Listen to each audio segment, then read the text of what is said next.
পরশ পাথরের ছোঁয়া বলে একবার লোহায় লাগলেই শোনা হয়। এটা যদি সত্য হয় তাহলে আল্লাহর রহমতের ছোঁয়া লাগলেও আমরা আজকে এখান থেকে স্বর্ণ হয়ে উঠব। আর যদি রহমতের ছোঁয়া না লাগলো তাহলে যেমনটা তেমনই থেকে যাব। কিন্তু আর যেমনটা তেমন থেকে যদি চলে গেলাম তাইলে কিন্তু মূল্যায়িত হব না, দামি হব না। দামি আল্লাহ আমাদেরকে দামি বানাইতে চান। সারা দুনিয়ার মানুষকে বানাইতে চান আর না চান, যাকে মুসলমানের ঘরে জন্ম দিয়েছেন তাকে আল্লাহ দামি বানাইতে চান। দামি বানাইতে যদি না চাইতেন, আবার এটাও বলা যায় কেমন দামি। মানুষ দুনিয়ার সবচেয়ে দামি হীরা, এটাকেও কাগজ দিয়া কিনে। কাগজ দিয়া, কাগজ চিনেন কি? টাকা। দুনিয়ার সব কারেন্সি কাগজ দিয়া তৈরি। দুনিয়ার যত দামি জিনিস হোক, দুনিয়াতে নাকি হীরা সবচেয়ে দামি, স্বর্ণের চেয়েও দামি। স্বর্ণ হয় বড়ি হিসাবে আর হীরা হয় ক্রেট হিসাবে। তো হীরাও মানুষ কিনে কাগজ দিয়া। আর আমরা যদি দামি হব তো আল্লাহ আমাদেরকে কিনবেন জান্নাত দিয়া। জান্নাত, এটা আল্লাহর ঘোষণা। আল্লাহ ঘোষণা দিছেন, ইন্নাল্লাহ হাশতারা। আল্লাহ বলে আমি টেন্ডার ড্র করছি। আর আল্লাহর সাথে কে টেন্ডার? আল্লাহর সাথে টেন্ডার দিবে কে? আল্লাহ তো আল্লাহই, ঠিক না?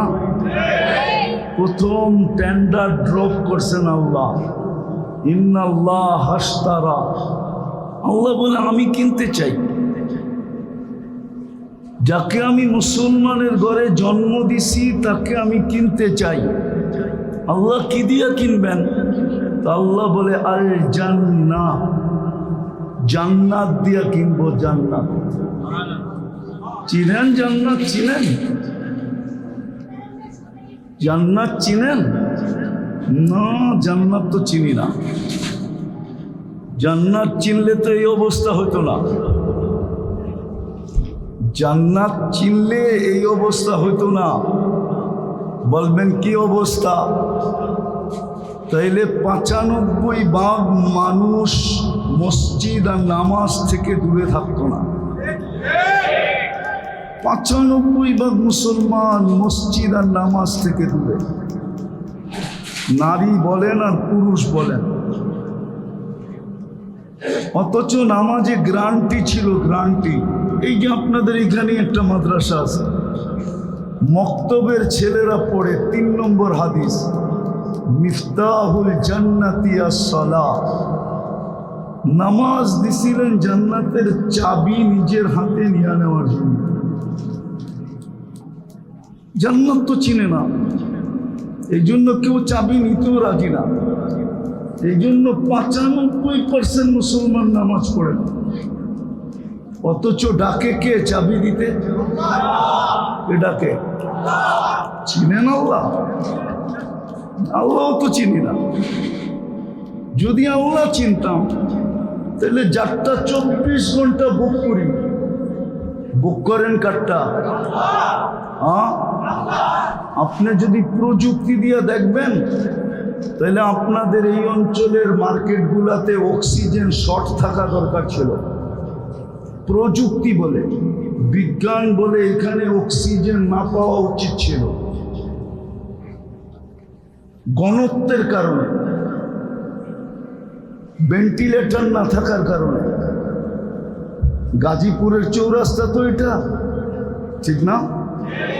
আরে চৌরাস্তা তো সত্য তো। মার্কেটগুলো যেভাবে কনজাস্টেড, এইখানে অক্সিজেনের শর্টেজ থাকার কথা ছিল। মার্কেট মালিকরা পয়সা দিয়া অক্সিজেনের সিলিন্ডার লাগাইতে হতো। যেমন অনেক মার্কেটে আছে কি বলে এটাকে, সেন্ট্রাল এসি। গরমের দিন সেন্ট্রাল থেকে এসির মাধ্যমে ঠান্ডা মার্কেটে আসে।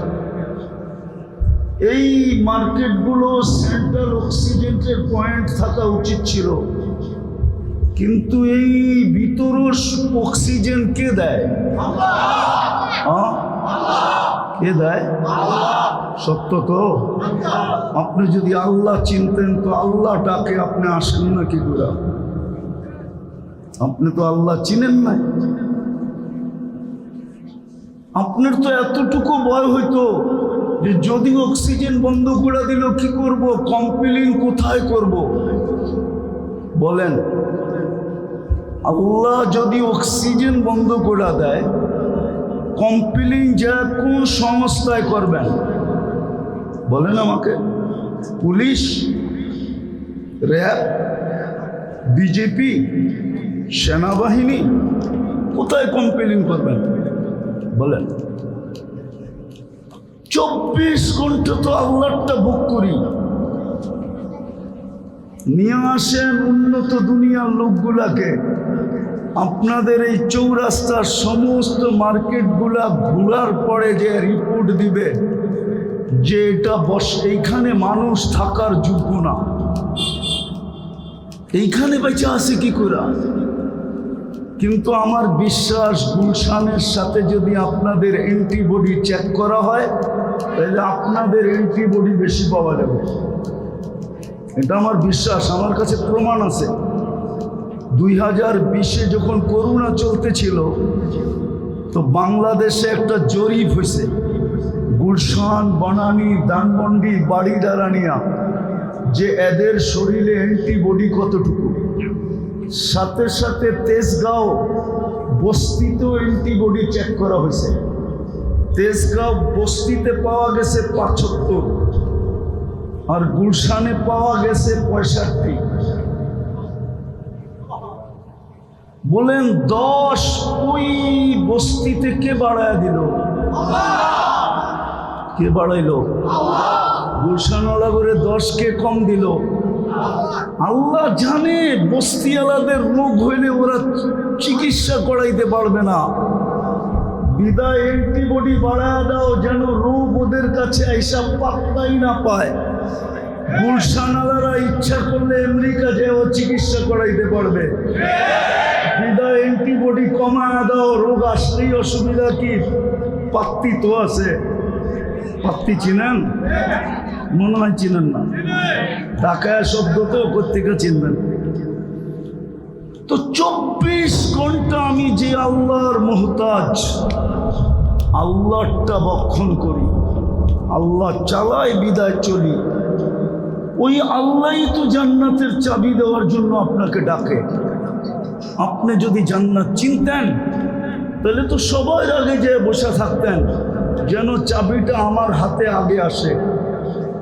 95 জন তো মসজিদে আসে না, নামাজ পড়ে না, অথচ সারাদিন বুক করে কাটটা কান্নুন খায়, সারাদিন গুণ খার গায়, আল্লাহর গুণ গায়।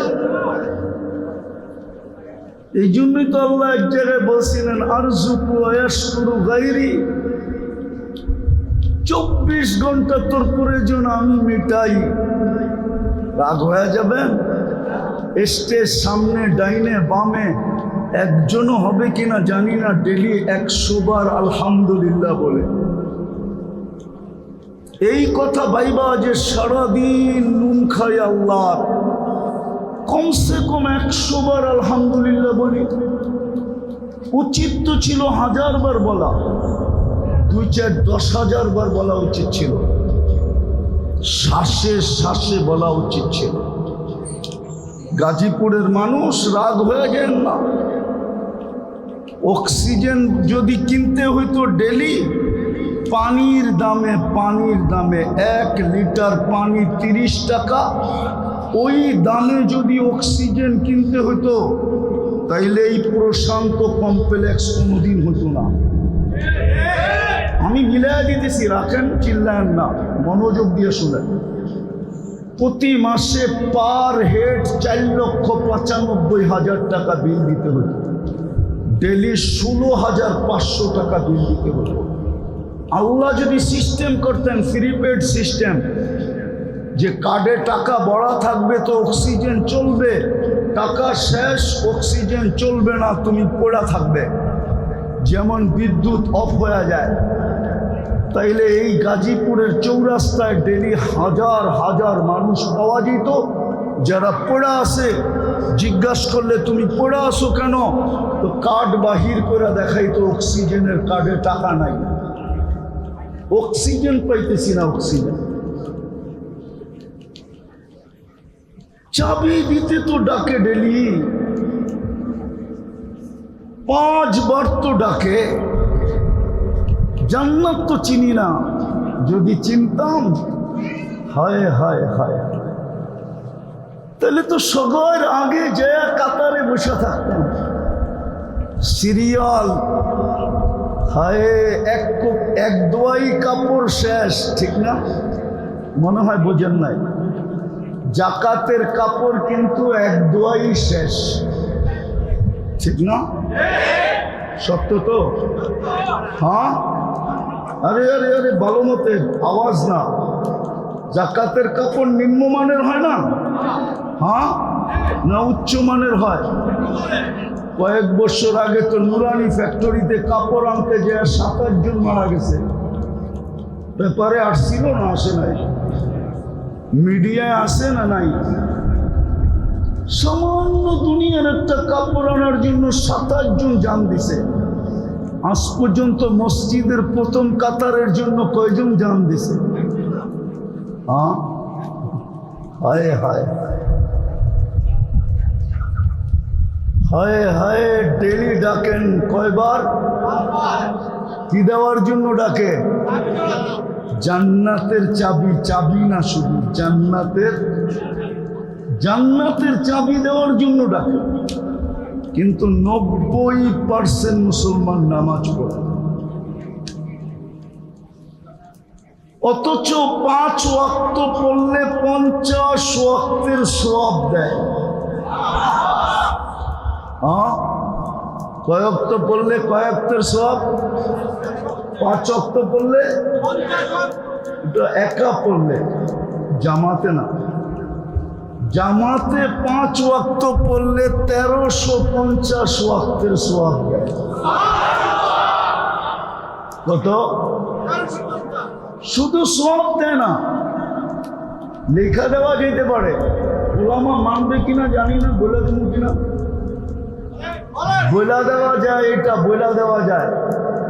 5 ওয়াক্ত নামাজ যে জামাতে পড়ে, আসসালাতু ইলা সালাতি কাফারা, এই হাদিসের দিকে দেখা বলে দেওয়া যায় যে এই ব্যক্তির আমল নামায় কোনো গুনাহ নাই নাই নাই নাই নাই নাই, কোনো গুনাহ নেই। এত বড় জিনিসটা পাইলেন কার কারণে? কার কারণে ভাগ্যে জুটল? ওনাকেও তো চিনলাম না, মুহাম্মদুর রাসূলুল্লাহর কারণে ভাগ্যে জুটছে। নাইলে কোন 1.25 লক্ষ নবীর ভিতরে কোন নবীর উম্মতের ভাগ্যে জুটে নাই। হায়, আজকে না চিনলাম আল্লাহ, না চিনলাম জান্নাত, না চিনলাম চিরকান্ডারি মুহাম্মদুর রাসূলুল্লাহ সাল্লাল্লাহু আলাইহি ওয়াসাল্লাম। ওনাকেও চিনি না। উম্মত যদি ওনাকে চিনতো, তাহলে কোরআনে এত সুস্পষ্ট ঘোষণা থাকা সত্ত্বেও, কোরআনে সুস্পষ্ট ঘোষণা আছে, লান তারদা আনকাল ইহুদ ওয়ালান নাসারা হাত্তা তাত্তাবিয়া মিল্লাতাহুম।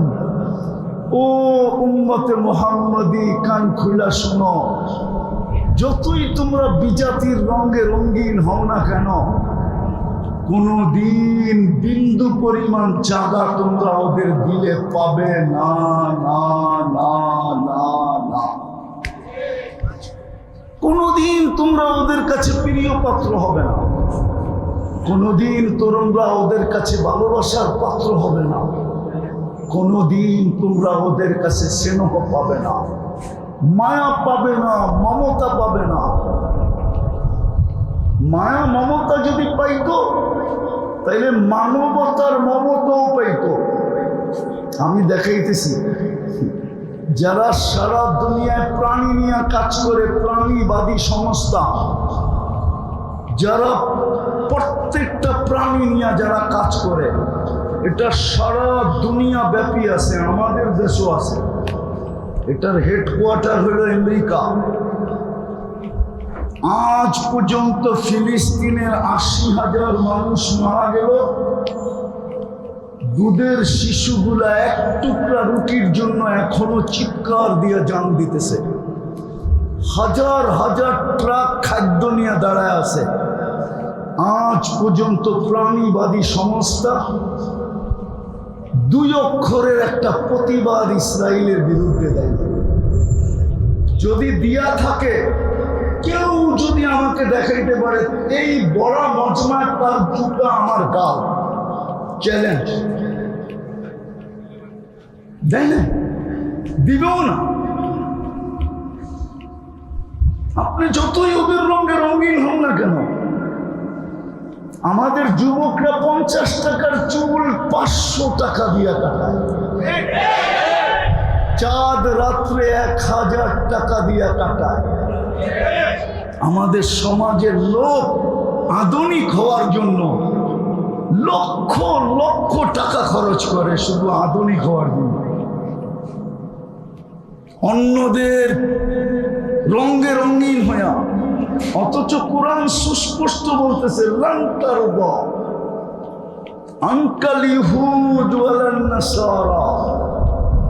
কোনদিন তোমাদের উপরে রাজি হবে না।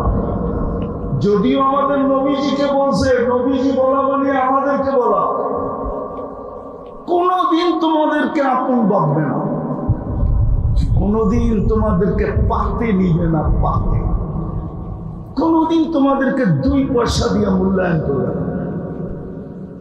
অথচ আমরা ২৪ ঘন্টা। আর বন্ধুর ব্যাপারে কি বলছে? ইন কুনতুম তুহিব্বুনাল্লাহ ফাত্তাবিউনি ইউহিব্বুকুমুল্লাহ। বন্ধুর রঙে রঙিন হইতে দেরি শব্দটা যদিও আল্লাহর জন্য শোভনীয় না, আল্লাহ বলে আমি তোকে বুকে উঠায় নিতে দেরি করব না। বন্ধুর রঙিন হইতে দেরি, আমি তোকে বন্ধু বানাইতে দেরি করব না। বন্ধুর রঙে রঙিন হইতে দেরি, আমি তোকে প্রিয় পাত্র বানাইতে দেরি করব না। বন্ধুর রঙে রঙিন হইতে দেরি, তুই আমার কাছে ভালোবাসার পাত্র হইতে দেরি হবে না। বন্ধুর রঙে রঙিন হইতে দেরি, হায় হায় তোর নামে আমি জান্নাত লেখা দিতে দেরি করব না। বন্ধুর রঙে রঙিন হইতে দেরি, কবির কথা মতে ये दुनिया क्या चीज है, দুনিয়ার আর দাম কত? লৌহ কলম তেরে হ্যাঁ, আল্লাহ বলে সমগ্র জগৎ আমি কোন নামে লেখা দিয়া। তুই আমার বন্ধুর রঙে রঙিন তো হ। ওই রসুলের রঙে কেউ রঙিন হইতে রাজি না, জুতার বাড়ি খাইতে রাজি। হ্যাঁ রাগ হয় না আমার শব্দতে। আজকে কুকুরের দাম আছে, মুসলমানের দাম নাই। আমি কুকুরের 7 স্টার হোটেল চিনি প্যারিসে। আমি প্যারিস 2 বার গেছি, 2 বার। আমি চিনি যে হোটেলে কুকুর 7 স্টার হোটেলে থাকে। আমি কুকুরের 7 স্টার হোটেল চিনি, আমি কুকুরের 5 স্টার হোটেল চিনি। সারা দুনিয়া চুপ করে দেখতেছে গাজার অবস্থা। দুধের শিশু মারা যাইতেছে এক টুকরা রুটির জন্য। সারা দুনিয়া তাকায় তাকায় দেখতেছে। মুসলমান এই জন্য ওর কোনো মূল্য নাই।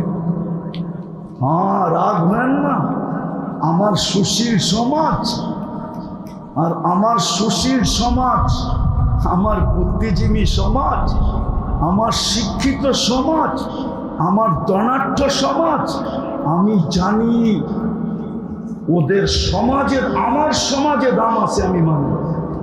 কিন্তু বাকি সমাজে কতটুক দাম আছে ওটা আমার চোখে দেখা আছে, আমার চোখে।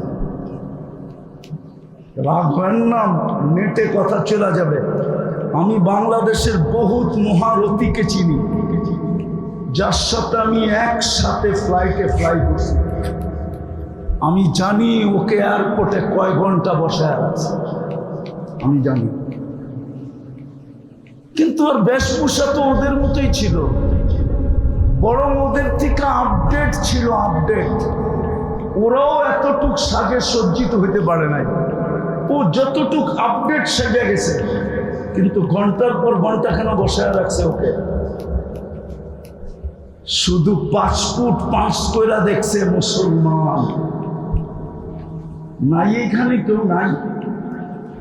কেননা মার্কেটের ভিতরে তো মহল্লায় হলে খুঁজে পাওয়া যেত যে যার কাছে আমেরিকান পাসপোর্ট আছে, ব্রিটিশ পাসপোর্ট আছে, কানাডিয়ান পাসপোর্ট আছে, আমরা দেখি তো। অথচ ওই দেশের পাসপোর্টদারি যখন ইমিগ্রেশনে পাসপোর্টটা দেয়, তো ওর দিকে যেইভাবে চোখ করা চায়, চোখ করা যেইভাবে চায়, আরেকটা হোয়াইট যখন পাসপোর্টটা দেয়, তো ও চোখ উঠায়ও ওর দিকে তাকানোর সাহস পায় না, বরং পাসপোর্টটা পাঞ্চ করে আর হাতে দিয়া বলে ইউ আর গো, তুই চল। কিন্তু ওই দেশের পাসপোর্ট, কিন্তু সে মুসলমান, ওর দিকে যেই চোখ করা চায় আর যেইভাবে প্রশ্ন করে, বোঝা যায় যে ওকে পাসপোর্ট হলে কি হবে, মূল্যায়ন কতটুক করে এটা বোঝা যায়। কেন হবে না? ভালো মতে বুঝেন, আমি লম্বা করবো না, শরীয়তপুরি সব বসা আছে, বিদায় আমি অল্পতেই ছেড়ে দিব। ভালো মতে বোঝেন, কাজে দিবে, নাইলে সারাদিন বুক করি কাটটা কাটটা কাটটা, দামি হয়ে যেতে হবে। কেননা মুসলমানের ঘরের সিলেকশন স্বয়ং সিলেক্টেড আল্লাহ। কোন নির্বাচন, কি বলে, নির্বাচনের হেড যিনি থাকে ওনাকে কি বলে, কোন নির্বাচন কমিশন না। আপনাকে আমাকে মুসলমানের ঘরে অস্তিত্ব দিছেন স্বয়ং আল্লাহ। উম্মতে মুহাম্মদী বানাইছেন স্বয়ং আল্লাহ। আল্লাহর ইচ্ছা না হলে উম্মতে মুহাম্মদী হওয়া যায় না। যদি হওয়া যাইতো তাহলে কিতাবে হাজারো মানুষের দোয়া পাওয়া যায়, এমনকি নবীদের দোয়া পর্যন্ত পাওয়া যায়, যিনারা দোয়া করছিলেন আল্লাহ আমাকে উম্মত বানায়া দেন। শুধু একজনের দোয়া কবুল হয়েছে, ঈসা আলাইহিস সালাম।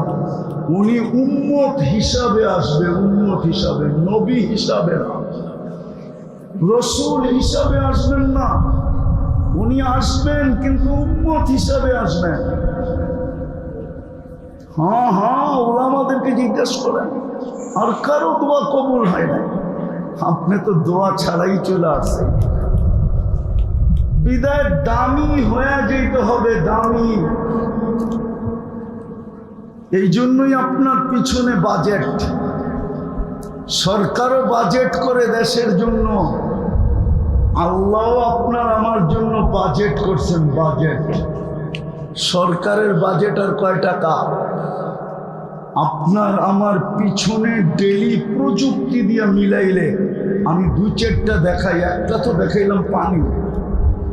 বলেন খাদ্যের 7টা যদি মেশিন দিয়ে চেক করে বাহির করতে হতো, তাইলে দোকানদারি করতেন না প্যাথোলজির লাইন ধরে দাঁড়ায় থাকতেন যে আমি কিন্তু ডায়াবেটিসের রোগী, টাইম মতো খাইতে হবে নাইলে নীল হয়ে যাবে, আমারটা একটু আগে চেক করে দাও, আমার খাওয়ার স্বাদটা ঠিক আছে কিনা।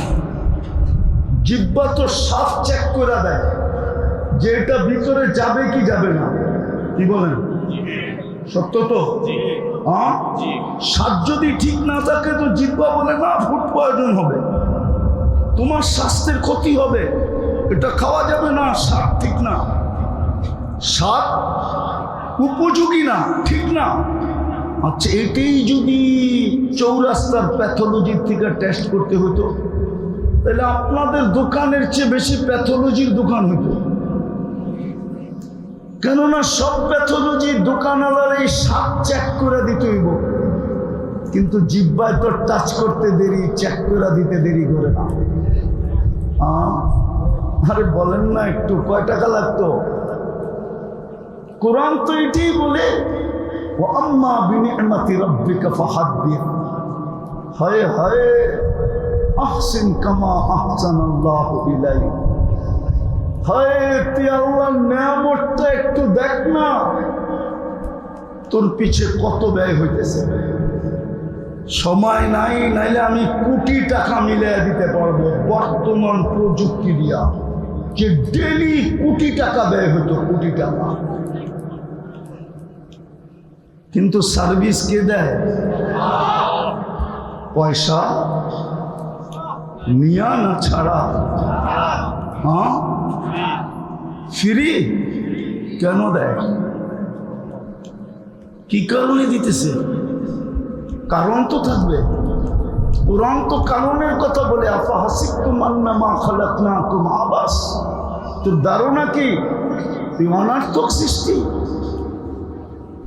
চাইলে তো সবগুলার মতো তোকেও সৃষ্টি করতাম, সমস্ত সৃষ্টি করলাম দুইটা অক্ষর দিয়া, কাফা নুন দিয়া, তোকে সৃষ্টি করলাম কুদরতি হাত দিয়া, সমগ্র সৃষ্টি কমপ্লিট করলাম 6 দিনে, তোকে কমপ্লিট করতে সময় নিলাম 10 মাস। অনার্থ? সৃষ্টির ভিতরে সবচেয়ে সুন্দর গঠন দিলাম, যার কসম খায়া তো বলতেছেন ওয়াত্তিন ওয়াসাইতুন ওয়া তুরি সিনিন ওয়া হাদাল বালাদিল আমিন লাকাদ খালাকনাল ইনসানা ফি আহসানি তাকবীম। মানুষ সৃষ্টির ভিতরে তোর চেয়ে সুন্দর গঠন কাউকে দেয় না। পরীর গঠন মানুষের চেয়ে সুন্দর না? আপনি পরী দেখেনি নাই, কোত্থেকে বলবেন? দেখছেন পরী? হ্যাঁ না, মনে হয় কেউ দেখছে, ঠিক না? পরীর গঠন মানুষের চেয়ে সুন্দর না? যদি সুন্দর হইতো তো কাইলা ছেড়ারে কেন পরী ধরলো? হ্যাঁ, তো ওর চেয়ে রূপসীকে ধরবে, ঠিক না? রূপালাকে তালাশ করবে, ঠিক না? আমাকে মহল্লার কুচকুচা কালা এই কাল্লাটারে কেন বললো? বুঝা গেল ওর চোখে কালোটাই হিরু, কালোটাই চাঁদের চেয়ে সুন্দর। আল্লাহ বলে মানুষের চেয়ে সুন্দর গঠন কাউকে দেয় না, মানুষের চেয়ে সুন্দর আমি কাউকে বানাই না, মানুষের চেয়ে সুন্দর রূপসী কেউ নাই, কসম খোদা। তাইলে মিশরের মেয়েদের কথাই সত্য হইতো, মা হাশা লিল্লাহি হাদা বাশার ইন কানা ইল্লা মালাকুন কারীম, মা হাদা। মিশরের মেয়েরা ইউসুফ আলাইহিস সালামের রূপ দেখা বলছিল এটা মানুষ হইতেই পারে না, এটা ফেরেশতা হবে। ইন হাদা ইল্লা মালাকুন কারীম। আল্লাহ বলে মা ফেরেশতা এত সুন্দর হয় না, মানুষই সুন্দর। ফেরেশতা তো আমার হুকুমের তৈরি, মানুষ তো কুদরতি হাত দিয়া তৈরি। হাতেরটা সুন্দর বেশি হয় না, হুকুমেরটা সুন্দর বেশি হয়। হ্যাঁ, আবার কুদরতি হাত কার? হ্যাঁ, ফেরেশতার না, কার কুদরতি হাত? আল্লাহর কুদরতি হাতের ছোঁয়া। জান্নাতে তো আল্লাহকে দেখলেই রূপ বেড়ে যাবে। ওনারা জিজ্ঞেস করেন, প্রতি শুক্রবার আমরা আল্লাহকে দেখব। ফাসদাদা হুসনান ওয়া জামালা। নারীদের আলোক, পুরুষদের আলোক আলাদা, রূপ বেড়ে যাবে, রূপ। ইসদাদা হুসনান ওয়া জামালা, রূপ রেখা এমন বাড়বে, জান্নাতের একজন আরেকজনকে দেখবে আর বলবে একটু আগে সকালে তো দেখলাম তোমার একরকম, এখন এত রূপরেখা সুন্দর হলো কি পুরা? কোন পরশ পাথরের ছোঁয়া লাগলো? কোন জাদুর ছোঁয়া লাগলো? তো জান্নাতি হাসবে আর বলবে জুরনা রব্বানা।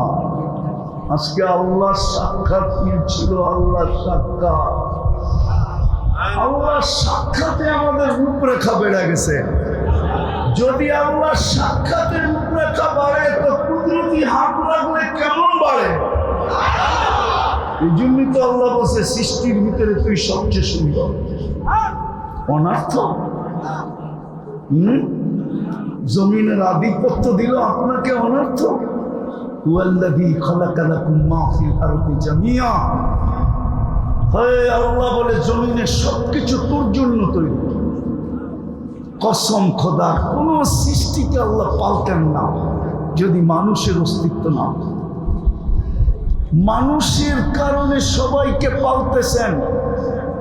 গরু ছাগল আল্লাহ পালতেন না যদি মানুষ দুধ আর গোশত না খাইত। গাছকে কোনোদিন আল্লাহ পালতেন না যদি মানুষ ফার্নিচার আর ফল না খাইত। মানুষের প্রয়োজনে না লাগতো তাহলে এগুলো পালার কোনো প্রয়োজন ছিল না। আমার কথা মানেন, এই জন্য দামি হয়ে যেত। আর দামি হওয়াটা আল্লাহ চায়।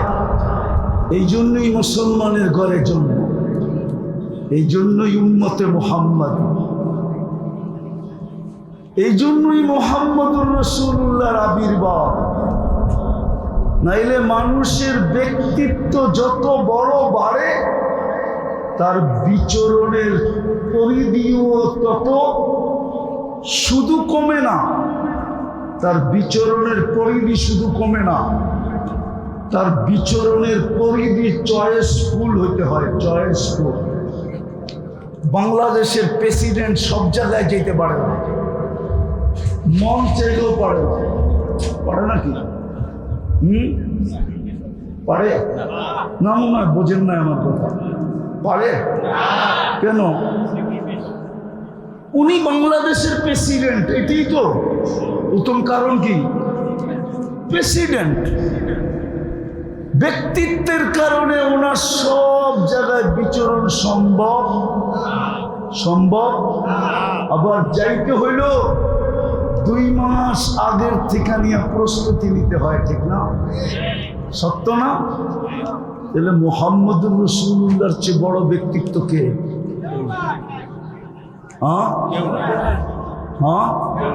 উনি জমিনে আসলেন কেন? উনার চেয়ে বড় ব্যক্তিত্ব তো নেই। উনি কেন জমিনে আসবেন?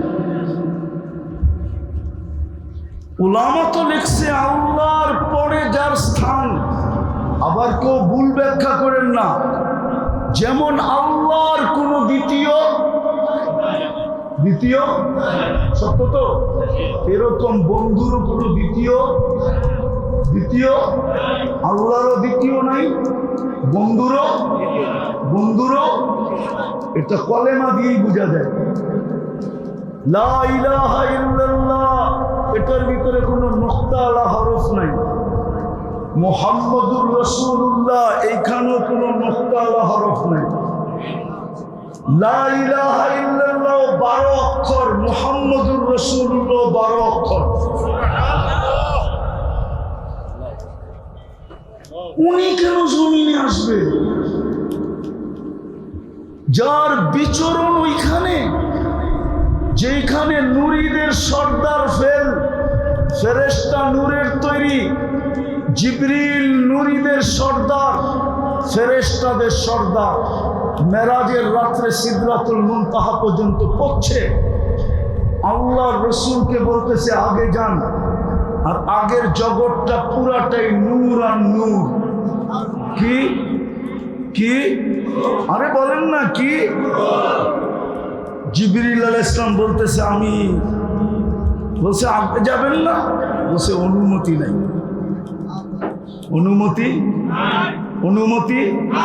অনুমতি নূরীদের সর্দার পর্যন্ত ফেল, অনুমতি নেই। আবার আরেকটা কথাও বলছেন, আমার শরীরে শক্তিও নেই, ওইখানে যাওয়া যাবে না। কে যাবে? আপনি।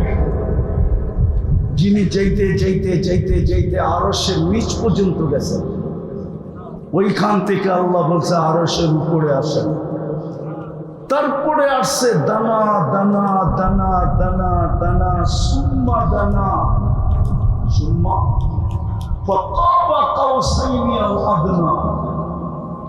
নৈকট্য লাভ করতে করতে করতে করতে কাবা কাউসাইনি আও আদনা, যার পরে আর নৈকট্যের কোন সীমারেখা নাই, ওই সীমারেখা পর্যন্ত যিনি পৌঁছে গেলেন, উনি জমিনে আসবে কেন? আমাকে যুক্তি দিয়া বুঝান, কেন আসবে? উনি কেন জমিনে আসবে? এত বড় ব্যক্তিত্ব এই পচা দুনিয়ায় কেন জমিনে আসবে? এটাই বুঝাইতে চাইতেছিলাম। আল্লাহ করো বুঝে আসুক। আজকে তওবা করে উঠি, তাইলে কাজে দিবে, তাইলে সিরাত কনফারেন্স কাজে লাগবে, তাইলে মুহাম্মদুর রাসূলুল্লাহর চোখের পানি কাজে লাগবে। আজকে আল্লাহ আমাদের উপরে নারাজ নারাজ। ওলামা বসা আছে এখানে, আর গাজীপুর হলো ওলামাদের ডিপু। কি ডিপু বোঝেন? ডিপু কি? হ্যাঁ, ফ্যাক্টরি, যেরকম কারখানা, ওলামারও কারখানা। বরং এটা বললে কোনো ভুল হবে না। আপনারা যদি গাজীপুরের আলেমদের থেকে কাউকে আলেম বলে স্বীকৃতি পান, তাইলে হয়তো সে আলেম হবে। আর যদি দেখেন গাজীপুরের থেকে কেউ কারো বিরুদ্ধে লেখছে, তাহলে মনে করবেন ও আলেমের খাতায় নাই। এত বড় বড় আলেম এখানে। যেটা বুঝাইতে চাইছিলাম, আল্লাহর ঘরের উপরে 360টা মূর্তি। কয়টা?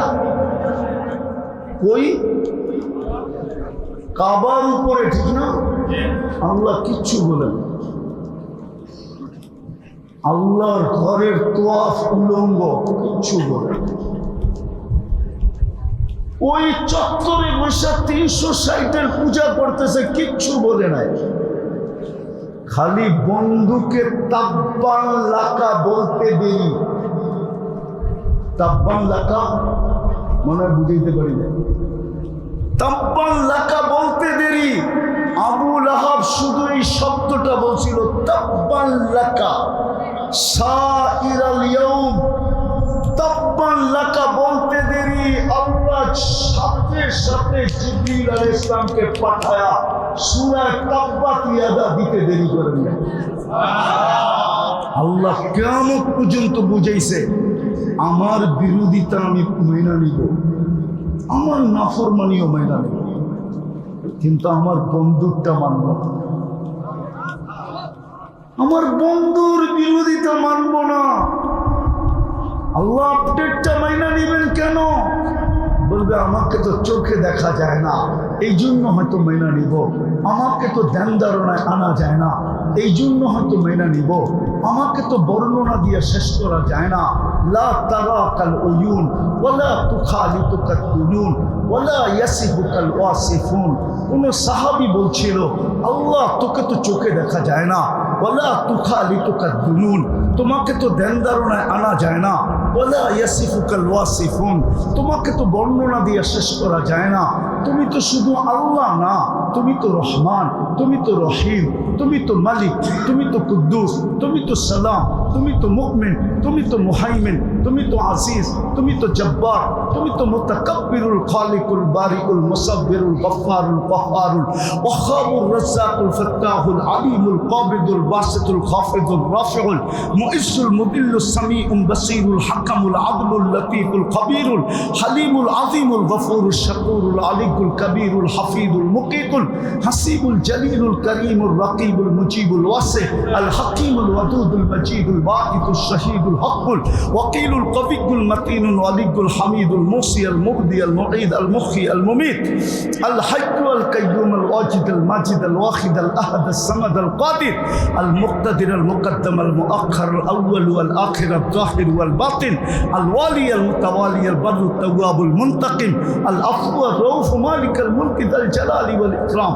المقسط والجامع والغني والمغني المانع الضار النافع النور الهادي البديع والباقي الوارث والرشيد الصبور جل جلاله তুমি তো 99 পদের মালিক আল্লাহ বলেন ময়না নিলাম এই জন্যই তো আমি রাগ হই না কিন্তু আমার বন্ধুর বিরুদ্ধে গেলে আমি ছাড়বো না না না না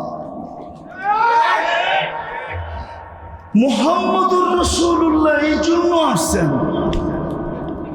নাইলে ওনার জমিনে আসার কথা না চুক্তি বলে না তর্ক বলে না যিনি ইমামুল আম্বিয়া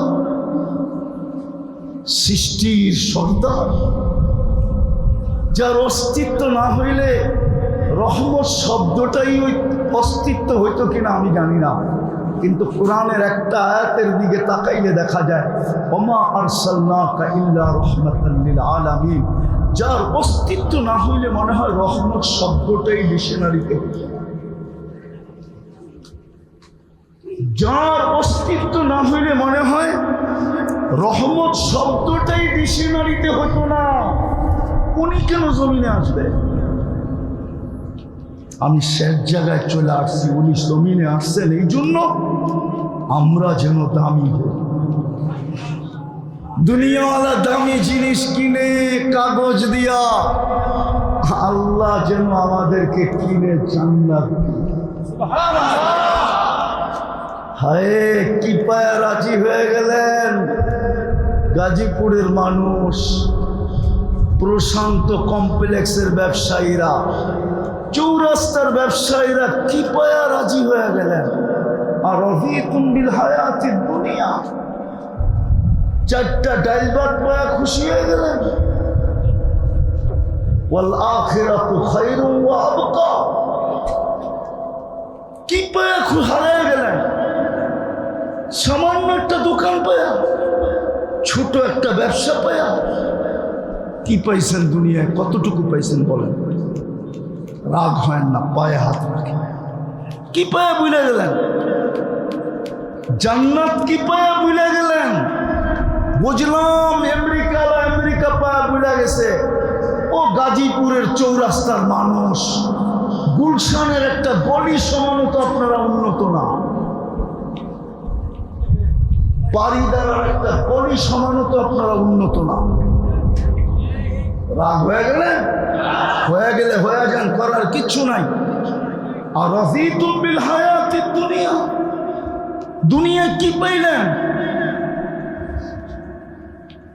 ভালো মতে তো আরামও করতে পারেন না কামের থেকে যাইতে যাইতে আরামের সময় শেষ আবার কামের দিকে আস্তে আস্তে আরামের সময় শেষ হ্যাঁ কি পায়া রাগ হয়ে গেলেন হ্যাঁ দুপুরে তো পেট বইরা দুপুরে তো ইচ্ছা মতো মন মতো দুইটা খাইতেও পারেন না ছোট একটা টিফিন কারিতে নিয়ে আসেন তিনটেই তো বক্স থাকে হটপটে ছোট একটা হটপটে করে নিয়ে আসেন ভাতের ভিতরে একটু ভাজি আর একটার ভিতরে একটু তরকারি আর একটু ডাল এই তো খান কামান কিসের জন্য খাওয়ার জন্য তো খান কই বাড়িতে যেতে যেতে তো 1টা বাজে ওই সময় তো পিঠ বলে বিছনা চাই আরাম চাই কি পায়ে হারায় গেলেন আর রাদিতুম বিল হায়াতিদ দুনিয়া এই সামান্য কিছু পায়ে হারায় গেল ওয়াল আখিরাতু খায়রুন ওয়া আবকা চিরদিনের জান্নাত হারায় গেল মুহাম্মদুর রাসূলুল্লাহ তো এই জন্যই আসছিলেন অল্প সময়ে অল্প পরিশ্রমে উম্মতকে যেন এরকম দামি বানায় দিতে পারেন আমি 2টা হাদিস দিতেছি একটা আয়াত একটা হাদিস এরকম দামি বানায় দিতে পারেন এরকম দামি বানানোর জন্য আসছিলেন যে জান্নাতের গেটে যখন পৌঁছবে তো ইয়াস্তাকবিলুনি উম্মতি ওয়া রব্বি, ইয়াস্তাকবিলুনি উম্মতি রব্বি, আমার রব জান্নাতের গেটে আমাকে আর আমার উম্মতকে স্বাগত জানাবে। স্বাগত। দুনিয়া কবে আল্লাহকে দেখবে না না দেখবে এটা আমার বিষয় না। উম্মতে মুহাম্মদী জান্নাতের গেটে প্রথম সবচেয়ে বড় নেয়ামত যেটা জান্নাতের দিদারে এলাহি, ওটা সর্বপ্রথম গেটে করবে। উঠান হাদিস, তারপরে তাহকিক করেন সহি গায়রে সহি, কিন্তু কিতাবে লেখা আছে ইয়াস্তাকবিলুনি উম্মতি রব্বি, আমার রব জান্নাতের গেটে আমাকে আর আমার উম্মতকে স্বাগত জানাবে। ওই দামি বানানোর জন্য আসছেন, ওই দামি বানানোর জন্য আসছেন কিয়ামতের দিন যেন আপনাকে কিয়ামতের মাঠে দাঁড়াইতে না হয়। বলবেন তাইলে আমরা কোথায় দাঁড়াবো? সবাই তো কিয়ামতের মাঠে দাঁড়াবে। আমি লেখি নাই, আমার বিরুদ্ধে লেখা কোনো লাভ নাই। জালালউদ্দিন সুয়ুতী রহমতুল্লাহ আলাইহি লেখছেন, আমি তো ওনার কিতাব খুঁজে বের করছি, আপনারাও খুঁজে বের করেন। উনি লিখছেন এই উম্মত, কোরআনও আছে, কোরআনেরও ইঙ্গিত আছে, শুহাদা আলান নাস, কিয়ামতের দিন এই উম্মত আল্লাহর পক্ষে সাক্ষী হিসাবে আল্লাহর পাশে দাঁড়াবে। সাক্ষী সবসময় জজের পাশে দাঁড়ায়, কাঠগোড়ায় দাঁড়ায় না। আর সাক্ষী যদি হয় রাজসাক্ষী, রাজসাক্ষী বোঝেন? আরে রাজসাক্ষী মনে হয় বোঝেন না আপনারা, বুঝেন? কি বোঝেন বলেন? আরে রাজসাক্ষী বুঝেন আপনারা? যেমন বর্তমান সরকারের রাজসাক্ষী হলো আমাদের পুলিশের আইজি সাহেব, প্রাক্তন আইজি সাহেব উনি হইলেন রাজ কি সাক্ষী। ওনার এন্টার দায় দায়িত্ব এখন সরকারের উপরে, ওনাকে নিয়ে আসা, নিয়ে যাওয়া, রাখা, থাকা, খাওয়া, এন্টার। কেননা ওই রাজ সাক্ষী যদি গায়েব হয়ে গেল, পুরো কেস আটলান্টিকের তলদেশে ডুবে যাবে। এই উম্মত কিয়ামতের দিন রাজ সাক্ষী, সমস্ত উম্মতের জন্য রাজ সাক্ষী উম্মতে মুহাম্মাদী, শুহাদা আলান নাস। বুখারীতে আছে, আল্লাহ নূহ আলাইহিস সালামকে জিজ্ঞাসা করবেন, নূহ পৌঁছেছিলাম? তো উনি বলবে ৯৫০ বৎসর। জাতিকে জিজ্ঞাসা করবে, নূহ পৌঁছেছে, তোমরা সাড়া দাও নাই কেন? জাতি জাগারটা জায়গায় পোল্ট্রি দিবে। পোল্ট্রি বোঝেন? আবার পোল্ট্রি মুরগি বুঝেন না, কিন্তু পোল্ট্রি বোঝেন তো? বিলকুল উল্টায় যাবে, বলবে নূহ নামের কাউকে চিনি না। আল্লাহ জিজ্ঞেস করবে, নূহ সাক্ষী কই? আপনার পাশেই তো দাঁড়ানো আছে। ওই কে? উম্মতে মুহাম্মাদী। আল্লাহ জিজ্ঞেস করবে, নূহ আলাইহিস সালাম কি বলে, তোমরা সাক্ষী দিবে? তো বলবে, দিবে না কেন? সূরা নূহ তো আমাদের কোরআনে ছিল। তখন সবাই সূরা নূহ পড়া শোনায় দিবে যে আল্লাহ, নূহ আলাইহিস সালামের জাতি মিথ্যাবাদী, নূহ আলাইহিস সালাম সত্যবাদী। আল্লাহ সিদ্ধান্ত দিবে নূহ আলাইহিস সালামের পক্ষে। আমরা রাজ সাক্ষী, আমাদেরকে দামি বানানোর জন্য আসছেন মুহাম্মদুর রাসূলুল্লাহ। হায় হায়, আসছিলেন তো বটে, আসছিলেন বটে, দিতেও চাইছিলেন বটে যে সমগ্র জান যখন খালি হাতে যে কি করবেন, সমগ্র জগতের ভান্ডারের চাবি দিয়া দিন। হায় কেমন রসূল, কেমন রসূল, উম্মতের কেমন কান্ডারি। বলছে ৬০-৭০ বছর থাকবো, চাবি নিতে রাজি না। বলো কোলামা চাবি নিছে কিনে? হাদিসের শব্দ তো হলো উতিতু মাফাতিহাস সামাওয়াতি ওয়াল আরদ, আমাকে দেওয়া হয়েছিল আকাশ জমিনের চাবি। চাবি তো নেন নাই। দ্বিতীয় অফার ছিল আল্লাহর, লাউ শিতা লাজাআলতু জিবালাতা তিহামাতা যাহাবা, চাইলে মক্কার পাহাড়গুলোকে সোনা বানায় দিই, বলছে এটাও নিব না, যে আপনার জন্য আমার জন্য পেটে পাথর আছে।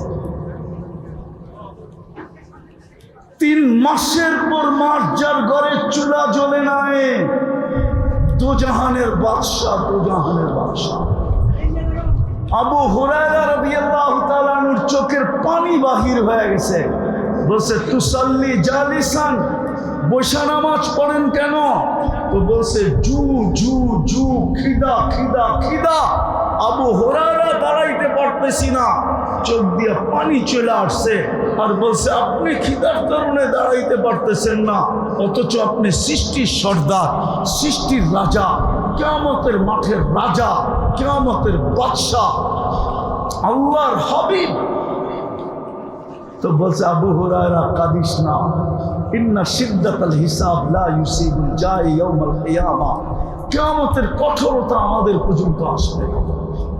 যে আপনার জন্য পেটে পাথর, আপনি মুহাম্মদুর রাসূলুল্লাহ ছিলেন, যার ঘরে মাসের পরে মাস চুলা জ্বলে নাই, যে দুনিয়ার থেকে যাইতেছে ক্ষুধার্ত, কয়েক বেলার ক্ষুধার্ত, শুধু ক্ষুধার্ত না, 9 ফ্যামিলির ঘরে খাওয়া তো দূরের কথা, বাতি জ্বালানোর তেল পর্যন্ত ছিল না।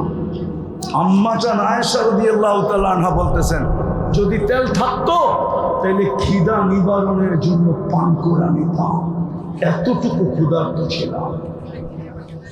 আল্লাহ রসুলের লাশ পাহারা দেওয়ার জন্য, জাসাদে আথার পাহারা দেওয়ার জন্য প্রতিবেশীর ঘরের থেকে তেল ধার করে আনছে, প্রতিবেশীর ঘরে।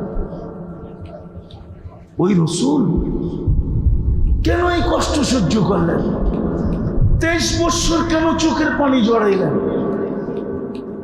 ও গাজীপুরের হুজুররা, গাজীপুরের মানুষ, আপনি আত্তাহিয়াতুর ভিতরে পড়েন কোত্থেকে ওয়া আলা ইবাদিল্লাহিস সালিহিন, এটা কি আল্লাহ বলছিল? বলেন। আল্লাহ তো শুধু বন্ধুকে সালাম দিছে, আসসালামু আলাইকা আইয়ুহান নাবিয়্যু ওয়া রাহমাতুল্লাহি ওয়া বারাকাতুহু। রাসূলুল্লাহ আরশে যাওয়ার পরে আল্লাহ সালাম দিছেন, আসসালামু আলাইকা আইয়ুহান নাবিয়্যু। আল্লাহু আকবার। ও বন্ধু, আপনাকে সালাম। কিন্তু বন্ধু তো সালাম পেয়ে খুশি হন নাই। আমার ধারণা বন্ধু তো চিৎকার দিয়া বলছে, শুধু সালাম আমাকে উম্মত। আরো সে যে উম্মত বলে নাই, উম্মত। আল্লাহ বলছে উম্মতের জন্য কি চান? তো তারপরে আল্লাহ রসুল বলছে ওয়ালা ইবাদিল্লাহিস সালিহিন। এটা কে বলছে? আল্লাহ রসুল যদি আমাদের জন্য ওইখানে বসে দোয়া না করতেন, আপনি কোত্থেকে পাইতেন? যে 23 বছর চোখের পানি শুকাইতে দেয় না, 23 বছর চোখের পানি শুকায় না, ওলামা মানবে না। রেওয়ায়েত খুঁজলে হয়তো পাওয়া যাবে কোন কিতাবে। জিবরিল জিজ্ঞাসা করছে মা জালা আরাকা তাবকি, মিকাইল জিজ্ঞাসা করছে মা জালা আরাকা তাবকি, যখনই দেখি চোখে পানি কেন? বলছে উম্মতের জন্য চোখের পানি শুকাইতে চায় না। আজকে উম্মতের দুর্দশা দেখে, উম্মত নবীর আদর্শ মানতে রাজি। সিরাত তো এই জন্যই যে কম সময়ে কম পরিশ্রমে এই উম্মতকে যেন দামি বানাইতে পারে, ওই দামি যে আল্লাহ জান্নাতের গেটে ইস্তেকবাল করে। আল্লাহ কিয়ামতের মাঠে রাজসাক্ষী হিসাবে পাশে দাঁড় করায়। আল্লাহ যেন জান্নাতে যাওয়ার পরে ডাইকা বলে সালাম কাওলাম মির রাব্বির রহিম, আমি রব তোমাদেরকে সালামের মালা পড়াই। আল্লাহর পক্ষ থেকে সালামের মালা গলায় জোটে। এই জন্যই তো মুহাম্মদুর রাসূলুল্লাহ সাল্লাল্লাহু আলাইহি ওয়াসাল্লাম, এই জন্যই তো কষ্ট। নাইলে ক্ষুধার্ত দুনিয়ার থেকে কেন যাবে? ওই সময়ও কান্না। জিবরিল জিজ্ঞাসা করছে এখনো কাঁদেন?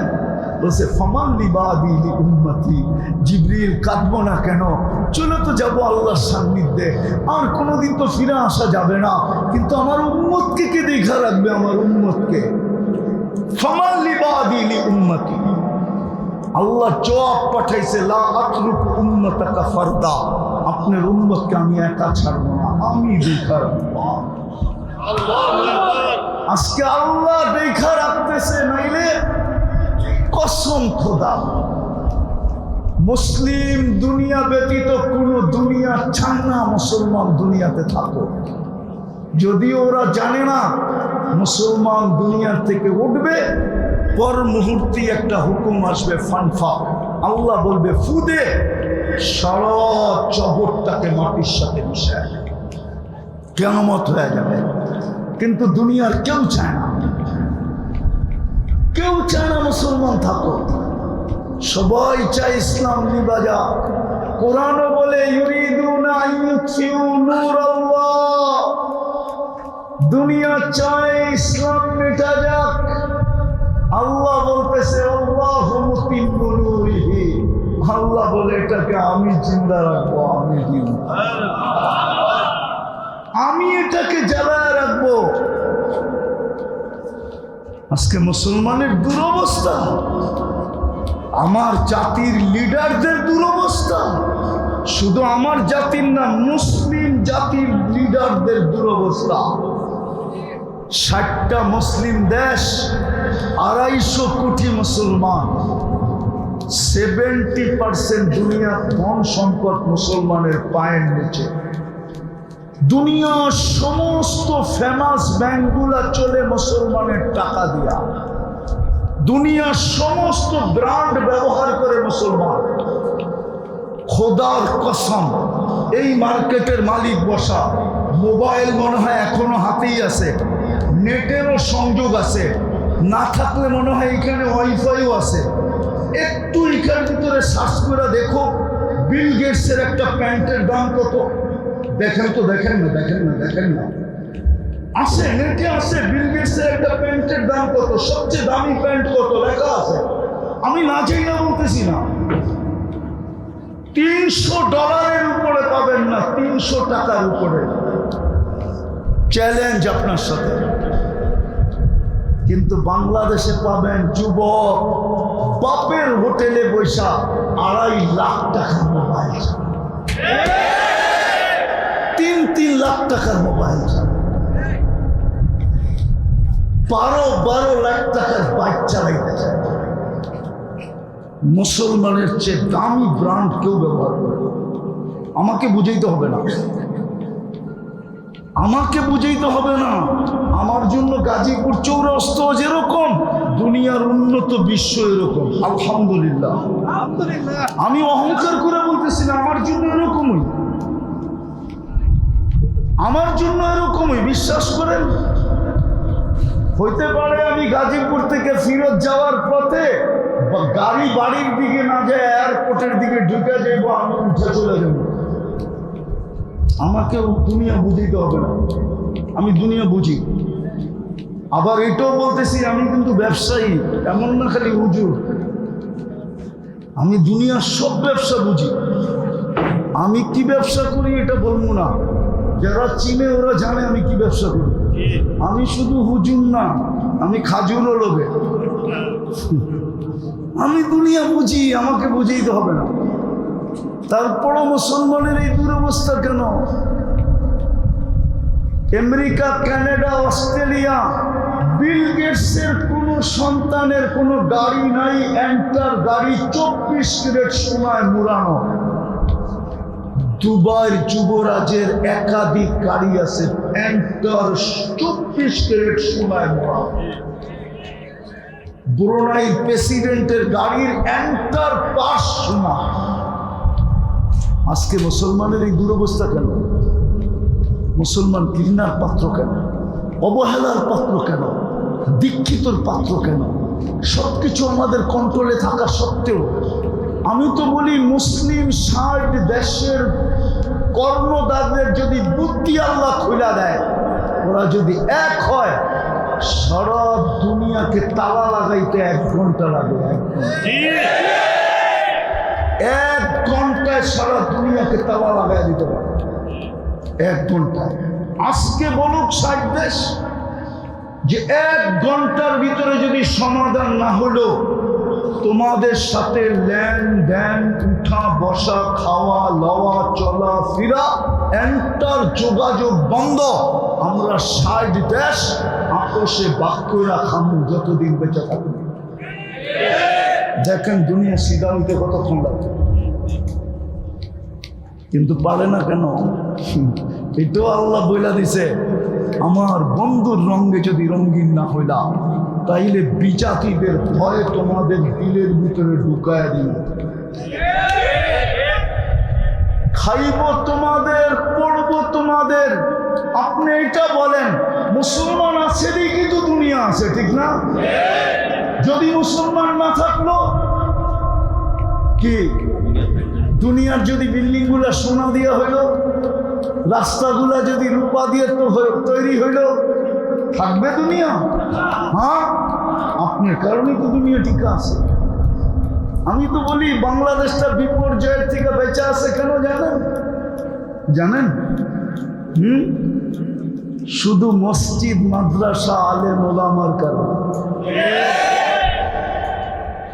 যদিও আমার জাতি এটার বিরুদ্ধে, বেশিরভাগ জাতি এটার বিরুদ্ধে, বেশিরভাগ সুশীলী এটার বিরুদ্ধে, বেশিরভাগ শিক্ষিত এটার বিরুদ্ধে, বেশিরভাগ বুদ্ধিজীবী এটার বিরুদ্ধে।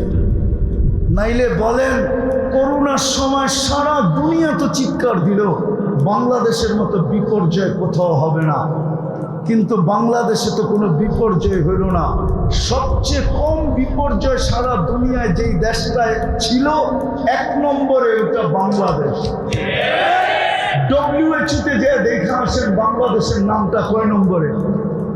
1 নম্বরে তো আমেরিকা না, 1 নম্বরে তো কানাডা না, 1 নম্বরে তো অস্ট্রেলিয়া না, 1 নম্বরে তো ইউরোপ না, 1 নম্বরে তো নামটা বাংলাদেশে। দ্বিতীয়, করোনার রোগীদের, করোনায় যারা মারা গেছে, ওদের এত সুন্দরভাবে দাফন দুনিয়ার কোনো দেশে হয় না। বাংলাদেশে করোনায় যত রোগী মারা গেছে সবগুলা কবরে গেছে আলেমদের হাতে অথবা তুলাবাদের। সমস্ত আলেম আর তুলাবাদের ছিল। ওই কবরে যে জিজ্ঞেস করে দেখেন, তোমাকে যারা কবর দিছে ওদের হাতের ছোঁয়ায় তোমার কিছু মিলছে না মিলে নাই, যে জিজ্ঞেস করেন। আমার কাছে এখন বলার সময় নেই, সময় থাকলে আমি বলতাম। শুধু নাম বইলা দিতেছি, ওলামাদের কাছে জিজ্ঞেস করেন। আব্দুর রহমান হাফফার, সিরিয়ার একজন 1000 বছর আগে একজন আলেম আছে, আব্দুর রহমান হাফফার, নেটে নাম পাবেন। হাফফার অর্থ হল কবর খোদক, কবর খোদাই করত। দামেস্কের কবর খোদাই করত, ফ্যামিলিগত কবর খোদক। ওই বেটার বুড়া বয়সে আলেম হয়েছে কেন? আবার যুগ শ্রেষ্ঠ আলেম, আবার শত কিতাব লেখা গেছে। ওর জীবনী পড়া দেখেন ও বুড়া বয়সে আলেম হইল কেন? এই জন্যই আমি বলছি, কবরে যে জিজ্ঞাসা করেন, তোমাদের যে আলেম ওলামা কবরে নামাইলো, দাফন কাফন করলো, তোমরা এটার কোনো সুবিধা পাইলে কি পাইলে না? কবরে যে জিজ্ঞাসা করেন। তো বাংলাদেশ বেঁচে আছে 3 কারণে: মসজিদ, মাদ্রাসা, হক্কানি আলেম ওলামা। আপনার কাছে আমার ঘরের সিসি ক্যামেরার মনিটরিং নাই, আলেমদের ঘরের সিসি ক্যামেরার মনিটরিং আপনার কাছে নাই। আপনি আমাকে সারা দিন দেখছেন, আপনি রাত্র 3টার সময় দেখেন নাই আমি কি করি। 3টার সময় আলেমরা কি করে এটা আপনি দেখেন নাই। 40,000-এর উপরে হেফজোখানা, রাত্র সকাল সুবে সাদেক হওয়ার 1 ঘন্টা আগে উঠে লাল সবুজের পরিধিটাকে প্রথম আধ্যাত্মিক সুরক্ষার চাদর দিয়ে ঢাকে, তারপরে আল্লাহর কালাম করতে বসে। আমি একটা প্রমাণ দিব, প্রমাণ।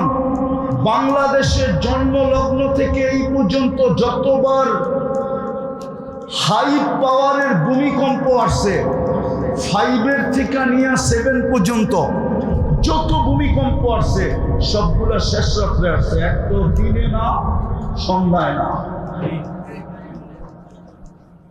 সবগুলো শেষ রাত্রে। আপনি চেক করেন যে আজকে বাড়িতে কেন? ওই যে 40,000 হেফজোখানার ছেলেরা আধ্যাত্মিক সুরক্ষার চাদর দিয়ে লাল সবুজের পরিধি ঢাইকা দেওয়ার পরে আল্লাহ বলছে, যা দেওয়ালে বল মারলে যেরকম ডাইনে আর বামে স্লিপ কাটে, অথবা যে মারে পিছনের দিকে রিপিট হয়, বাংলাদেশে ভূমিকম্প আসে কিন্তু কোনো বিপর্যয় হয় না। হইলে ডাইনে হয়, নাইলে বামে হয়, না হলে পিছনে ফিরত যায়। আজ পর্যন্ত আমাদের দেশে কোনো বিপর্যয় হয় নাই। 7.8 ভূমিকম্প পর্যন্ত বাংলাদেশে আছে। হ্যাঁ, আরেকটু আগে নিয়ে যাও। আরেকটু আগে নিয়ে যাও। 8 পয়েন্ট ভূমিকম্প বাংলাদেশে আসছে, মাত্র 3 জন মারা গেছে। তাও নিজে ইচ্ছা করে লাভ দিয়ে মরছে ভয়ের ঠেলায়। উঠান নেট দেখেন আমারটা মিলে। অথচ গত ডিসেম্বরের আগের ডিসেম্বরে তুর্কিতে সেম ক্যাটাগরির ভূমিকম্প আসছিল 7.8, 1.5 লক্ষ লোক মারা গেছে, একটা শহর মাটির সাথে মিশা গেছে। বাংলাদেশে বিপর্যয় হয় নাই, বিদায় আমি শেষ জায়গায় চলে আসছি। পায়ে হাত দিয়া বলি, মুহাম্মদুর রাসূলুল্লাহ আসছিলেন আমাদেরকে দামি বানানোর জন্য। এটাই হুকুম ছিল, আমার বন্ধুর রঙে রঙিন হও। হেদায়েত তোর তালাশ করতে হবে না, হেদায়েত তোকে তালাশ করতে হবে না, হেদায়েত তোকে তালাশ করে গলায় মালা পড়ায়।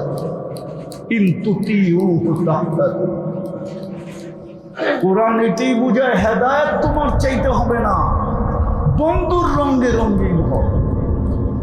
যিনি আজকে কবরেও আমাদের জন্য চোখের পানি জড়ায়। আবুল সামারকান্দি রহমতুল্লাহ আলাইহি লেখছেন, আমি লিখি নাই, কবর থেকেও নাকি উঠবে কাঁদতে কাঁদতে আর বলবে, জিবরিল আইনা উম্মতি, আমার উম্মত কোথায়? ময়দান তো খালি, ডাইনে দেখি তো উম্মত দেখি না, বামে দেখি তো উম্মত দেখি না, সামনে দেখি তো উম্মত দেখি না, পিছে দেখি তো উম্মত দেখি না। দেখবে তো দেখবে কোত্থেকা? সর্বপ্রথম তো কবরের মাটির থিকা, জমিন থেকে ওনাকেই উঠানো হবে, ওনার আগে কাউকে উঠাবে না। আল্লাহ জিবরিলকে হুকুম দিবে নফখায়ে সানিয়ার পরে, আর জিবরিলকে হুকুম দিবে, যাও আমার বন্ধুকে মাকামে মাহমুদে নিয়ে আসো। জিবরিল আলাইহিস সালাম আসবে, রওজায়ে আতহারে পর মারবে আর বলবে, তুমি ইয়া হাবিবুর রহমান। আল্লাহর বন্ধু উঠেন, কিন্তু উঠবে চোখে থাকবে পানি, মুখে থাকবে চিৎকার, জিবরিল উম্মত কোথায়? আজকে ওই উম্মত নবীর আদর্শ চিনে না, কি পায়ে হারায় গেলেন। এই সামান্য দুনিয়া হারায় দিলেন, ছেড়ে দিলেন আখিরাত, হারায় দিলেন জান্নাত, হারায় দিলেন নবীর আদর্শ। হায়, আমি তো আমার সমাজ দেখি আর একা একা কাঁদি, যে সামান্য একটা ইউনিয়ন পরিষদের চেয়ার পাওয়ার জন্য আমার সমাজের মানুষগুলা জান দিতে রাজি, জান নিতে রাজি, স্ত্রীকে বিধবা করতে রাজি, সন্তানদেরকে এতিম করতে রাজি, তাজা বুকের রক্ত ঢেলা দিতে রাজি, রক্তের গঙ্গা বয়া দিতে রাজি। কিন্তু কিয়ামতের দিন তো আমাদের নবীজি মাকামে মাহমুদ পাবে। ওলামা বলক বৈশা দেখবে কিনা? এখানে তো তাকাসুস আছে, বলক বৈশা দেখবে কিনা? বসবে না তো, চেয়ারের হাতের উপরে হাত রেখা, হাতলের উপরে হাত রেখা দাঁড়ায় থাকবেন, আল্লাহ বলবে বসেন। অথচ 2টা চেয়ারই আল্লাহ কুদরত দিয়ে বানাইছিলেন, একটা নিজের জন্য, একটা বন্ধুর জন্য। একটার নাম কুরসি, একটার নাম মাকামে মাহমুদ। ফাতাহাজ্জাত বিহি নাফিলাতান লাক আসা আইয়াবাসা রাব্বুকা মাকামান মাহমুদা। হায় হায় হায়। বলবে বসবেন না কেন? বলবে যে 3 জায়গায় ছুটবে, ও বসে তো বসে কি কইরা? ওলামাদের পায়ে হাত দিয়ে জিজ্ঞাসা করি, 3 জায়গায় ছুটবে তো ছুটবে কার জন্য?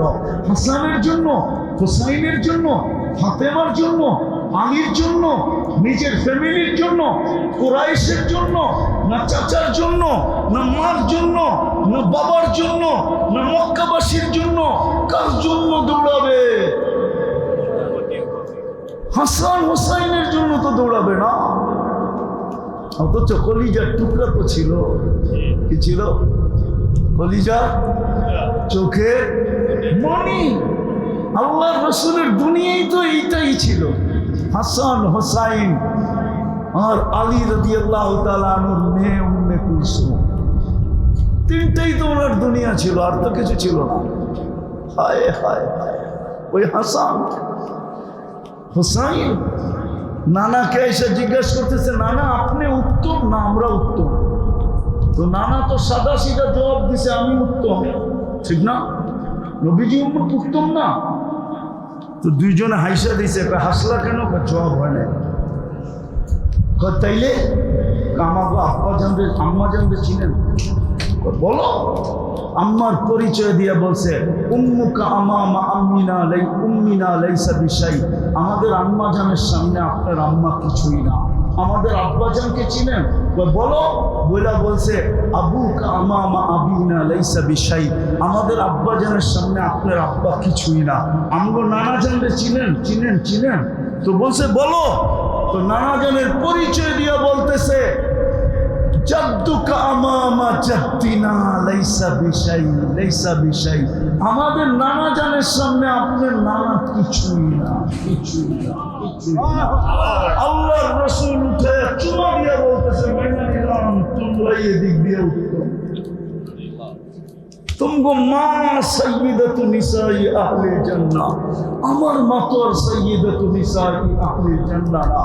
তোমাদের বাপ তো আলীউল মুর্তাজা, আমার বাপ তো আব্দুল্লাহ, তোমাদের নানা জান তো দুজাহানের বাদশা। ওই হাসান হুসাইনের জন্য চোখের পানি জড়াবে না। ওলামা বলুক 1.25 লক্ষ নবী পর্যন্ত নফসি নফসি করবে না। মাকে চাবে না, পরিবার চাবে না, সন্তান চাবে। ফেরেশতা পর্যন্ত সাল্লিম সাল্লিম করবে, আল্লাহ বাঁচা। পরিস্থিতি বড় ভয়াবহ। জিবরিল পর্যন্ত মাটিতে পড়বে আর বলবে রব্বি সাল্লিম সাল্লিম, আল্লাহ বাঁচান। 2 চোখের হুঙ্কার শুনে জিবরিল পর্যন্ত কেঁপে উঠবে। কিন্তু এক ব্যক্তি যে কাঁপবে না, যার মুখে কোনো শব্দ থাকবে না, শুধু একটাই শব্দ থাকবে, রব্বি উম্মতি উম্মতি উম্মতি উম্মতি।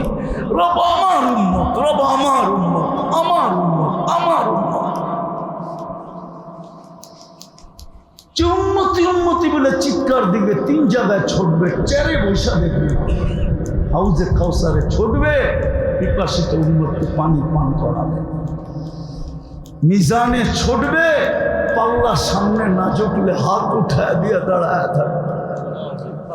আমা কুলতালি সালতোতা, আমা কুলতালি শফি তুশফা, আমা কুলতালি সাউফা ইউতিকা রাব্বুকা ফাতারদা, আমা কুলতালা ইউখজিকা ফি উম্মতি। আপনি কি এটা বলেন নাই যে আমি চাইলে দিবেন? আল্লাহ তো সামনে ঝুঁকে না। ওই উম্মত আজকে নবী ছেড়া দিছে। যুবক তোর পায়ে হাত দিয়া বলে, এত বড় হিতাকাঙ্ক্ষী নবীকে ছাড়লি কি করে? নারী নবী ছাড়লো কি করে এত বড় হিতাকাঙ্ক্ষীকে? যে কিয়ামতের মাঠে চিৎকার দিবে, অথচ ফেরেশতা পর্যন্ত জমিনে পড়বে আর বলবে সাল্লিম সাল্লিম। হায়, আমি পারতেছি না আমার জাতিকে বুঝাইতে। শুক্রবারের রাত্র একটু দোয়া করে দেন, আমিন বইলা দেন যে আল্লাহ আমাকে এরকম কিছু দেন, আমি আমার জাতিকে নবী বুঝাইতে পারি, চিনাইতে পারি। বলেন না আমিন। আল্লাহ চিনাইতে পারি। হায় হায়, না আল্লাহ চিনলাম, না নবী চিনলাম, না জান্নাত চিনলাম, কি পায়া হারায় গেল। কোরআন তো এটাই চিৎকার দেয় এই বাজারে সারাদিন, আরাদিতুম বিল হায়াতিদ দুনিয়া, আরাদিতুম বিল হায়াতিদ দুনিয়া। এই সামান্য দুনিয়া পাইতাম যদি নিউ ইয়র্কের মতো, তাইলেও তো মনকে বুঝাইতাম। রাগ হয় না, রাগ হয় না, দুনিয়ার কিছুই তো পাইলাম না। কি পাইলাম? দুনিয়া। কি পায়া হারায় গেলাম, কি পায়া ভুলা গেলাম আল্লাহ আল্লাহ রাসূল, কি পায়া ভুলা গেলাম জান্নাত। কয়দিন চলবে? সূর্য তো এখনো তো মাটি বলতেছে, তামশি আলা কাহরি মাসিরুকা ফি বাতনি। হতে পারে একটু পরেই তুমি আমার পেটে আসো। আজকে সূর্য তো বলতে বলতে ডুবছে, লানা আউত ফি হায়াতিকা আবাদা। হতে পারে কাল সকালে কেউ আমাকে উঠতে দেখবে না। আল্লাহ তো এটাই ইঙ্গিত দিছে, লাউ আমারতুল আরদা লাত্তালাআতকা ফি বাতনিহা। আমি জমিনকে হুকুম দিতে দেরি, তোমাকে পেটে নিতে দেরি হবে না। খোদার কসম, এই চৌরাস্তা আল্লাহ বদদুয়া করতেছি না, আল্লাহ না করুক, না করুক, না করুক। যদি একটা বহুমাত্রায় ভূমিকম্প আসে আর মাটির সাথে মিশা যায়, এখানে কোনো উদ্ধার অভিযান চলবে না, শুধু পাউডার ছিটিয়ে দিতে হবে। গাড়ি ঢোকার মতো কয়টা গলি আছে, আপনাকে যে উদ্ধার করবে, পুরান ঢাকায় উদ্ধার করবে কিভাবে? আল্লাহ তো বলে জমিনকে আমি হুকুম দিতে দেরি, তোকে পেটে নিতে দেরি করবে না। আরেকটা শুনবেন মজার খবর, জমিন প্রতিদিন বলে আলা কুল্লা ইয়াউমিন ওয়াল আরদু তাস্তাআযিনু রাব্বা। জমিন ডেলি বলে আল্লাহ অনুমতি দেন না আমি মানুষকে আমার পেটে নিয়ে আনি, আন আবতালা ইবনা আদম ফি বাতনি। মানুষকে পেটে নিয়ে আনি কেন? ওই আমি যেটা প্রথমে বলছি ওইটাই বলে, ইয়াকুল রিজকা কামা ইয়াসি। সব তোর বক্ষণ করে, সব তোমারটা ব্যবহার করে। তুমি 24 ঘন্টা ওদেরকে রক্ষণাবেক্ষণ করো, তারপরেও তোমাকে মানে না। আমি কতদিন সহ্য করব? জমিন প্রতিদিন বলে, শুধু জমিন বলে না, ওই বাহরু ইস্তাআযিনু রাব্বা। সমুদ্র প্রতিদিন বলে আল্লাহ অনুমতি দেন না। সমুদ্র বাদ দিলাম, ওয়াল মালাইকাতু তাস্তাআযিনু রাব্বা। ফেরেশতা প্রতিদিন বলে আল্লাহ অনুমতি দেন না। সাইজ করে আমি দেখা আসছি, আপনারা দেখা আসেন, জর্ডানে এখনো ডেড সি রাখা আছে। আমি 2 চোখে দেখা আসছি, এখনো রাখা আছে। জিবরিল আলাইহিস সালাম উল্টায় মেরা দিয়া ডেড সি বানায় দিয়েছে। হুকুম দিতে দেরি, মাটির সাথে মিশায় দিতে দেরি করবে না। আসেন তওবা করি, আর হারায় যান না। কম সময়ে কম পরিশ্রমে মুহাম্মদুর রাসূলুল্লাহ এর জন্য আমি তো কাঁদি। শুধু এই উম্মত তো ইচ্ছা করলে এক রাত্রে নিজেকে দামি বানাইতে পারে, এক রাত্রে 83 বৎসরের ইবাদত করতে পারে। এক রাত, ওই রাত্রে লাইলাতুল কদর 83 বৎসরের ইবাদত এক রাত্রে। 80 বৎসরের পুরাকে যদি বলে যে একটা রাত্র শুধু মিলায় দেয়, একটা রাত্র, তারপরও তুই আমার কাছে 3 বৎসরের পাওনা হবি। আমি বাদ দিলাম 83 বৎসরে 83টা লাইলাতুল কদর আছে, বাদ দিলাম। একটা লাইলাতুল কদর মিলায় দে আমাকে, যে একটা লাইলাতুল কদর তুই ধরছিলি ওটা মিলায় দে। তারপর 80 থেকে 80 বাদ দিয়া দিব। 3 বৎসরের পাওনা তুই আমার কাছে হবি। আমি 3 বৎসরের পাওনা তোকে এতটুকু দিব। হয় হয় কম দিল, এই দুনিয়ার 10 গুণ বড় দিল। এই জন্যই তো মুহাম্মদুর রাসূলুল্লাহ আসছিলেন। শেষ কথা, আমার বড় কান্না আসে। আমি একটা দেশে 6 বার গেছি, 6 বার। কয়বার? ওই দেশে কোনো বেনমাজি নেই। দেশটা গরিব, আফ্রিকার কালো। হয় আমার দেশটা যদি এরকম হইতো। দেশটা বাদ দিলাম, আজকে যদি প্রশান্ত কমপ্লেক্সটা এরকম হইতো যে আজান হইতে দেরি প্রত্যেক দোকানদার মার্কেটের গলির ভিতরে চাটাই বিছাইতে দেরি করে নাই,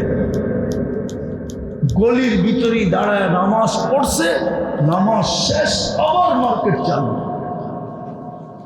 আমি ওই দেশে 6 বার গেছি। চাঁদ নামের একটা দেশ আছে, চাঁদ, আফ্রিকায়, আপনার দেশের চেয়ে বহুত বড়, মাত্র 1.5 কোটি মানুষ। আমি চিনি ওই দেশে, ওই দেশ আমাকে চিনে। আমি বড় কথা বলতেছি না, ওই দেশের হোমরা চোমরা অনেকে আমাকে নামেও চিনে, চেহারাও চিনে। আমি 6 বার তাহকিক করে এই সিদ্ধান্তে করছি ওই দেশে কোনো বেনামাজি নেই, কোনো কি নাই বেনামাজি। আমার দেশটা যদি এরকম হতো,